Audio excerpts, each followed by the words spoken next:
Hello, I am Donny, and I'm the cute one. And I'm Chelsea, and I'm the cute one. And it's Friday, cuties. TGIF. TGIF indeed. We've done it again.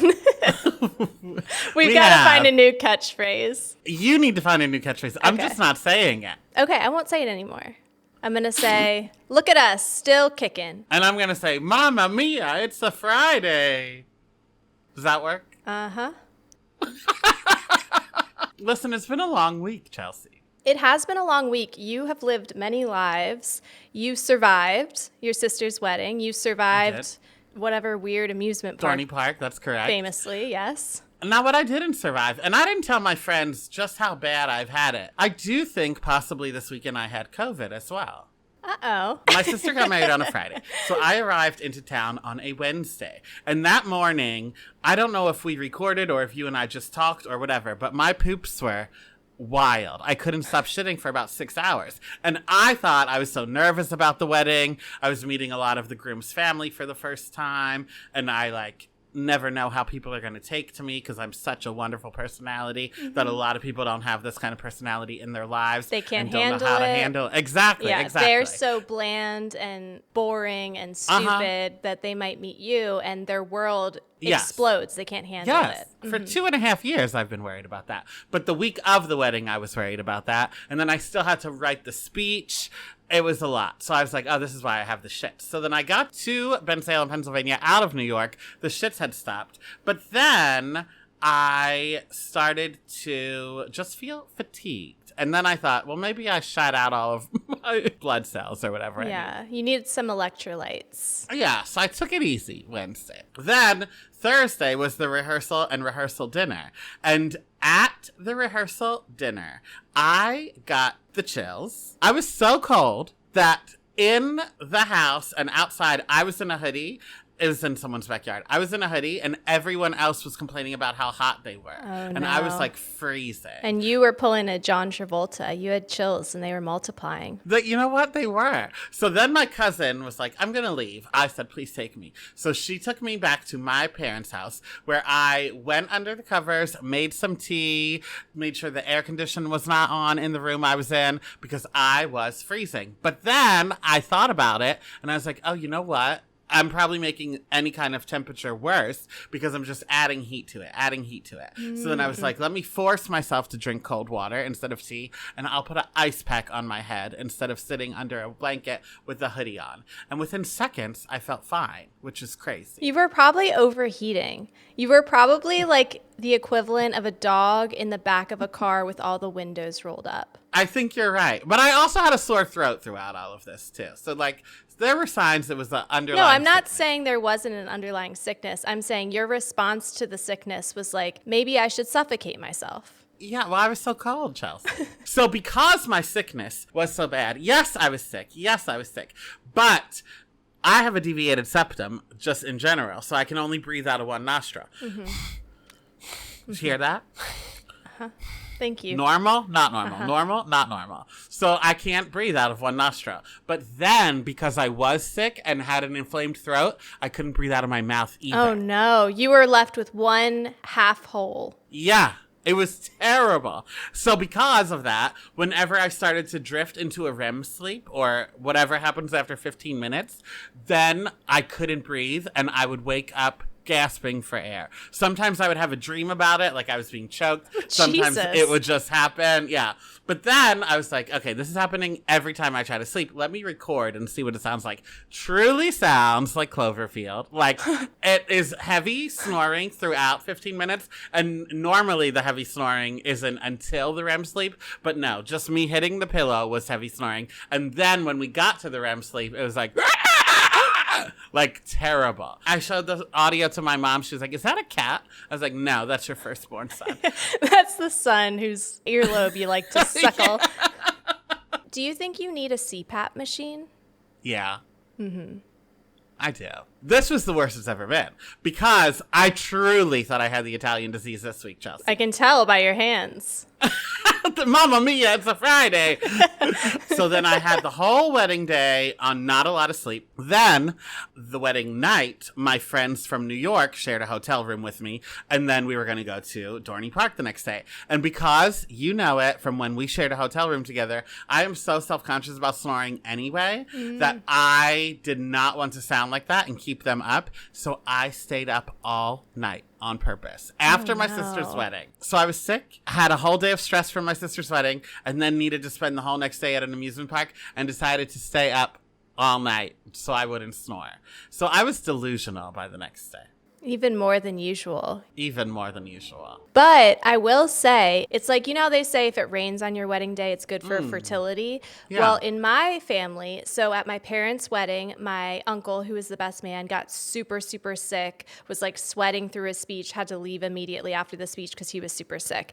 At my wedding, my dad got super sick, barely made it through the father-daughter dance, had to leave, was like projectile vomiting because he had a stomach bug. And then at my brother's wedding, Pepe died. So I think maybe it's a good omen that you were sick at your sister's wedding. It means that they're going to have a lovely life together. I love that. Mazel tov. Yeah, l'chaim. So that was mostly what I wanted to talk about, me being sick. However, there were a few things that happened at the wedding that I want to discuss as well. First, I was in the buffet line with my friends from New York, and I saw my dad at his table look to my mom and say, "Now, who's that?" And she answered. And I guess he liked the answer, because then he went up to my friend Caleb and said, "My man," and hugged him. And that was very kind. But then he didn't say hi to anyone else that was at my table.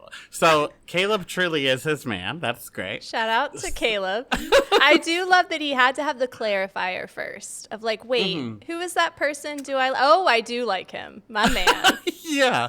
But it's weird because, I mean, like, Caleb, we love you. Thank you. You're my dad's man. But my best friend since first grade was there. There were other people that you'd think you would say hi to in tandem, but no, just my man. Then my one friend at my table, Kara, she said numerous times throughout the night, as she drank more, it did get louder and the stories were less about something, but repeatedly she would say, "Hey, Don, who's that?" And like point to someone.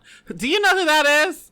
And then I would either answer yes or no, because half the people at this wedding know I don't know who they are. Some of them I do. So I would answer, and then she would tell me a little story about them. For instance, me and Kara danced to the Grease Megamix. Then this woman came up to her and said, "Are you guys in an acting troupe?" So then at least 4 times I heard about that. "Hey, Don, do you know who that is? She said we should be in an acting troupe." I'm like, well, she's right. But then also at the buffet, when my dad was trying to figure out who Caleb was, Kara pointed to a woman 2 people in front of me. I love Kara. And said, "Oh, you would love Kara." She said, "Hey, Don, who's that?" "She looks like Kathy from Dance Moms." So then I was like, I do see it. But then her husband thought she said Abby, not Kathy. He's like, "Kara, you can't tell someone they look like Abby Lee Miller. She's fat and in a wheelchair." So all of this is happening right behind this woman. And then Kara was like, "Bob!" I said she looked like Kathy. And that's what was going down in the buffet line. Well, shout out to Kara. I can't wait to meet you one day. And also, I think that that's going to be my new MO. When we're watching a movie, I'm going to say, "Hey, Don, who's that?" Talking about any actor, because I don't know them. How did your speech go? Oh, it went great. Strangers came up to me and told me how good it was. You were so stressed. I was like, you are a performer. You're going to kill it. Well, it ties into what I was saying in the beginning, that my personality is too good for a lot of people on this earth. And I did think that, like, I knew it was going to be good. I knew Callie thought it was going to be good. But I was afraid that perhaps half the room would not get it. I'm not saying they wouldn't like it. I'm not saying they wouldn't appreciate it. I'm saying they wouldn't get it. I thought that what I was bringing to this wedding was too top tier for some people. Happy Pride. Anywho, well, I'm glad it was a success. I hope that the strain of COVID you maybe had doesn't go too far. Thank you. You know, at this point in our partnership and our friendship, we know each other so well that sometimes we anticipate each other's needs before we even know what we need. Because I did receive, I was waiting for it, and I did receive that Sunday afternoon text. What's our recording schedule like this week? And I told you Tuesday and Wednesday, and you said, oh, thank God. I didn't expect to be this sick. I was like, well, I did. I did expect you to be this sick. I don't know how. I just know these things. But I guess. we are recording this on Tuesday because my big exciting things is, well, number one, we must address the Katie Maloney season 1 elephant in the room. My hair lightening journey, I swear to beans, the Zoom camera makes it worse. It's looking real brassy here in the light tonight. I don't know why it looks so bad on Zoom. Because I've sent you pictures and it is cute. Yeah. Zoom really wants me to be on the not list. It got its wish. But the good thing is you wear wigs so often that this does look like a wig. It could just be a really bad wig, yeah. Yeah. And if you want to see this, cuties, if you're listening to this in the podcast version, remember, our Friday episodes are on YouTube. So go over there and check out this hair. I swear it looks better in person. But I'm just leaning in. I'm committing to the bit this summer. And then whatever happens, that's a lecture for future me to get in the fall from my hairdresser. But all of this to say, we're recording this on Tuesday because in 2 days, I am leaving for Florida. So I'm in the process of getting my girls out the door tomorrow, packing, doing all the things. And I sent you a little fashion show. I feel like, I don't know who I am, but I'm wearing a lot of like fitted things in Florida. Maybe. I know. Allegedly. We'll see. I'm going to pack a couple extra large t-shirts just as a backup. And that's why I wasn't invited, because you knew that suitcase would got lost. Yeah, all of a sudden I'd be looking, and all I have are Catholic schoolgirl uniforms. Like, how did these get in here? Just Zack Snyder costumes. Like, what's this sailor outfit? I don't know, but put it on. Before we move on to headlines, I do have some breaking news. What's that? So for weeks and weeks and weeks and weeks, you have been using the MyyyY. Je suis la cheville. There it is. You have been using that MyyyY catchphrase, and both of us have been like, ha ha ha, we don't know what that means. My best friend, Ashley, has informed me that, can you say it again for the people? Je suis la cheville. That means I am a young girl. So what? Is Ashley telling me what to identify as during Pride Month? Wow. Je suis la cheville. Je suis la cheville. Happy Pride. I told you the story when I worked at Ronald McDonald House and made the wig, right? I don't know. Remind me. I mean, that's it, basically. There was the arts and crafts corner. I decided to make a wig with the yarn and paper plates that we had. Sure. And then a little bald child came up to me and said, "What are you making?" And I panicked because I wasn't making fun of anyone in the room. I just wanted to make a wig. But then when I saw a bald child, I said, "I'm a girl!" so I feel like this MyyyY thing was a long time coming. Now you're a young girl who's bilingual. Love that. So, cuties, if you want to help us, go to YouTube if you're listening to this episode, where you will like and subscribe, where you will do it. You'll like and subscribe a video of your choosing. And then if you're watching this on YouTube, do the opposite and go to our Apple or Spotify account, and you can give us a 5-star rating and review so that this way, cross promote. Help those who aren't in the places you are. Help them get there. Be a helping hand. Yeah, hands across America.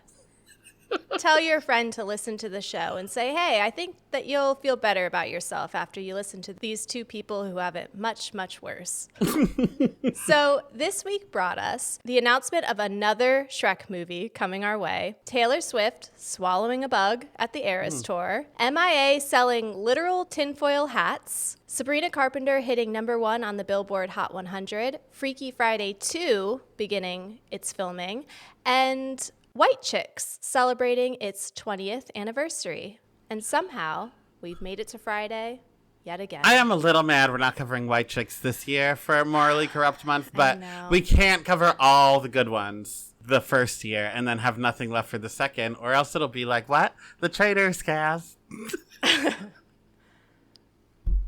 Hold on to your boots and stay tuned for Monday, cuties, because we are kicking off with Marcy X. But now I am just getting inspiration from everywhere. I don't think we are going to be lacking for content every year in July, because I forgot about Die Hard, the Will Ferrell, Get Kevin Hard. Hart. No. What did I say? Die Hard? It's not Die Hard, No. but I don't think it's Get Hard either. It is Get Hard, where Will Ferrell is on that poster with cornrows. He sure is. Mm-hmm. Wait, it's called Get Hard? Yes.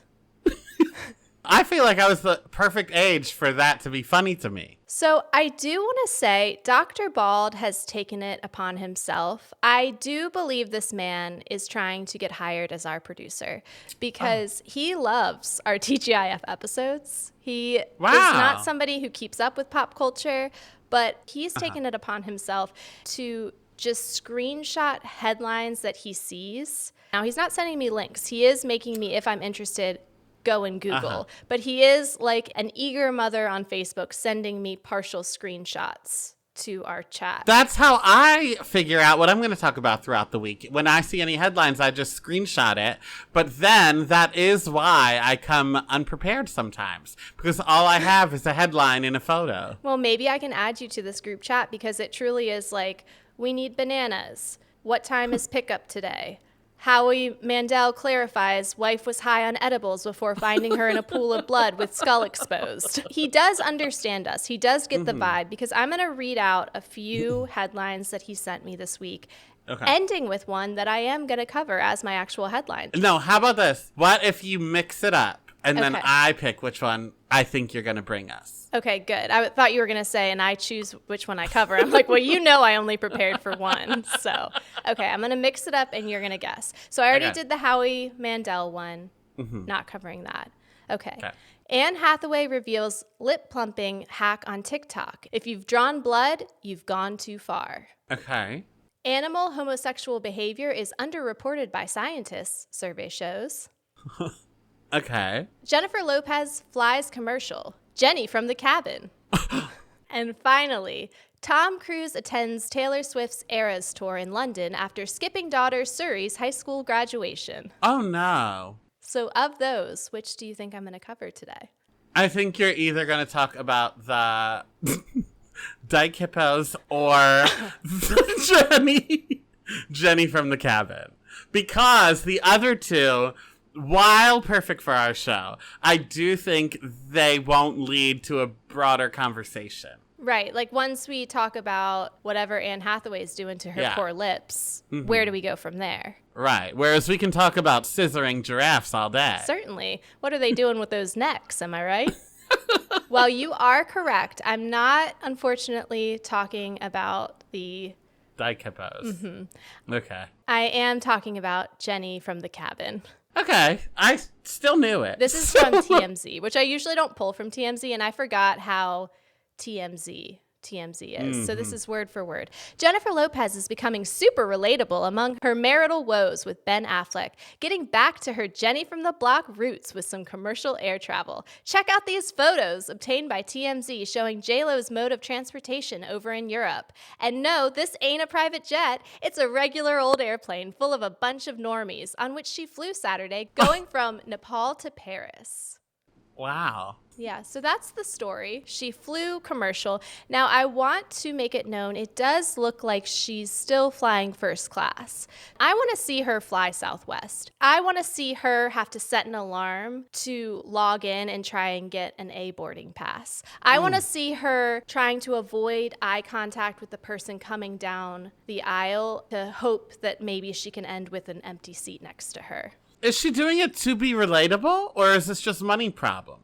I mean, I don't think flying first class is money problems or relatable, but I do think it's a PR stunt. I feel like anything she does is a PR stunt. Well, maybe not canceling the concert. Well, maybe not. Well, I just think she has a really bad PR person. Oh, yeah. If you were her PR person, what would you do? What would you tell her at this moment? Nobody wants to hear you sing. I think that you should stay in movies, but please make them romantic comedies because no one also wants to see you in a spaceship. And maybe don't tell people what you order in a bodega because people are only making fun of you. That's all very sound advice that clearly her PR agent is not telling her. Okay. Number one, do you care about J-Lo? And number two, did you at any point in time care about her and Ben Affleck? I don't think I cared about her and Ben Affleck, but I did care about her in the Ben Affleck era. That album where she sings, play it all night long, whatever album that was on. I owned that album, played it out, just like Mr. DJ. But then, I don't think I ever truly cared about them as a couple. You know what this means. I never found him hot. So I always thought she could do better. I cared way back when. I cared when they canceled their wedding 3 days before the wedding in their original era. But I never felt like it felt genuine when they got back together. Oh, no. I just felt like it's all been too much. Like, they felt to me like the couple that is, like, posting dissertations on Facebook about, like, my best friend, my soulmate, my partner in crime. And it's like, oh, you guys fucking hate each other. Like, you spent $20 million of your own money to produce a 3-part multimedia project about your love. Doth protest too much. That, and then that was all happening around the same time as her Marry Me movie, too. That scripted run, remember? Oh, I forgot about that. With Owen Wilson? Is that who was in it? Yeah, and they spent a lot of money, like ad money on that. Yeah. It was like a Super Bowl commercial. I'm like, what are you doing? Uh-huh. Nobody's watching that. I mean, I did. You watched the documentary? Oh, no. I thought you meant the Marry Me movie. You watched Marry Me? That's even worse. Loved it. I hate you. Why is everybody so shocked, though, that she is an out-of-touch wackadoodle? Like, she's always been an out-of-touch wackadoodle. She's always been unhinged. Let's not forget that Fiat commercial. What one was that? Where she used a body double. The whole premise of this commercial is, like, she's, like, cruising through the Bronx. And she's like, I pulled up her monologue. She goes, here, this is my world. And it's like a voiceover as she's like driving through the Bronx. And she says, the place that inspires me to be tougher, to stay sharper, to think faster. They may be just streets to you, but to me, they're a playground. And then it turned out she had a body double. She never flew to the Bronx. She stayed and filmed all of her close-up scenes with a green screen behind her in LA. Like, she's always been a fraud. She's always been, to quote my mom, a poser. Yeah. Your mom's right. Poser. When we get a soundboard, can that be one of them? Your mom saying it? Poser. Yes. We've been recording so much. I don't even know what episode I said that. So, cuties, if you don't know about my mom saying poser, I'm guessing it's on a Patreon or in an upcoming episode. So, It could be Marcy X. So, cutie, something to look forward to. stay tuned. So that's all I have to say is that JLo flew commercial. Wow. Mm-hmm. Next time, tell me about bisexual bears or something. But you're going to like bisexual bears more than you'll like what I'm bringing. No, you'll like it. You'll just be scared at first. Oh. It is more Broadway talk. Donny. I'm sorry. I don't like to do it to you, but this, number one, is not a musical. It's a play. Okay. 2, I'm back in my home theater, the Lyceum Theater. I'm not watering elephants anymore until this show closes, but I'm at Oh Mary. It was off Broadway for a little bit, where it sold out every single performance, and because of that, it transferred to Broadway, and it started previews this week. It is about Abraham Lincoln's last week on Earth before he's assassinated. Do you love this because you know every fact about Abraham Lincoln? Okay. 2 things. 1, I do love Abraham Lincoln. I know you do. 2, this is a comedy about it, told through the perspective of Abraham Lincoln's wife, Mary Todd Lincoln. And the non-binary actor that plays Mary Todd Lincoln also wrote the script. And they were on, like, The Tonight Show or Jimmy Kimmel or some junk this week. And the host was like, how much research did you do for this show? And Cole Escola is the actor's name. Cole Escola said, less than none. I did less than no research, which I just thought was funny as a one, like, little soundbite. But they said audiences are stupid and don't necessarily research about what they're seeing ahead of time. So if Cole was to, like, find out Mary Todd Lincoln's favorite drink, or find out where Mary Todd Lincoln lost her virginity, or find out whatever, and then put them in as little Easter eggs, if people don't get the Easter eggs, then it's just wasted. So Cole said, I didn't touch a book about Mary Todd Lincoln. Like, what I learned in 4th grade about Abraham Lincoln and the Civil War is the only knowledge I came in with. I didn't do any other research. I mean, it shows, but I loved it. It was the most chaotic thing I've ever seen. I truly am obsessed, but I think doing less than no research because audiences are stupid is our mission statement. I just think that we've never knew the why behind it. Like, we don't do research. No, we certainly don't. I think we knew that cuties don't care if we do it or not. Yeah, we weren't trying to give Easter eggs. We're just telling it like it is. And we also have a fourth grade knowledge. The comedy Exactly. with little to no research, it reminds me of a book I read called Lamb by Christopher Moore. Do you know this book? Told by Christ's childhood friend, Biff. Uh-huh. I always wanted to buy it, but that was in my Christian era, so I felt inappropriate. So I would go to the bookstore and read it chapter by chapter. Every time I was in a Barnes & Noble, I would read the next chapter. I love Christopher Moore, but that book is one of my favorite books. It's so funny. I loved it. Donny, look at us. So, you know what? I take back everything I just said. We're geniuses. Fourth grade knowledge, too. Well, how does this prove we're geniuses? Because we read. Got it. We do. You're right. Uh-huh. Yeah. So in this show, Mary Todd Lincoln used to be a cabaret performer, but doesn't anymore because now she's married to the president and the president has to focus on the war, so he doesn't let her be on stage. So because of that, she gets drunk. So she's a drunk ex-cabaret performer who's now the first lady. And I was thinking, if I wrote a play with little to no research, I think it would be about either the Salem witch trials or Jackie O. Oh. I think I would write a play with little to no knowledge of James Cameron eating lunch in that Titanic during the 9/11 terrorist attacks. Wait, Chelsea, people would eat that up for real, though. Like, that is an off-Broadway play ready to be made. We could make it. We could. There's just no, you know how I feel about male-led shows. And there's no one in that show I would want to play. Whereas in my show, I could play Jackie O herself. Or in the Salem Witch Trials one, I could play Tituba. Which I always wanted to make a CW show called Titch. Titch the Witch. Yeah, and it's about her. She escaped from the Salem witch trials, but she's ageless. So then we see her through all these other important times in American history, including now. She's right behind me. She's in all of our hearts. I'm just going to say it. I know that you don't want to hear this, but sometimes friendship is speaking hard truths to each other. I do think that your brain is a marvelous place, a scary place, but a marvelous place. A lot of your ideas do involve people bumbling their way through time and place, a la Forrest Gump. What else has done that? Just Titch. There have been other times where people have found themselves in predicaments and big worldly events. Titch finds herself on the Titanic eating a club sandwich with James Cameron, for example. Now you've gone too far. Okay. But yes, I do see the Forrest Gump comparisons. However, she is not going to be played by Tom Hanks. She's going to be played by Chet Hanks. I would like that. Well, it's time to crown the cutie of the week. My cutie of the week is the WNBA. I don't know if you have been following WNBA TikTok, Donny. We've been missing out. We as a people have been missing out. There is so much drama. People are dating each other. People are breaking up.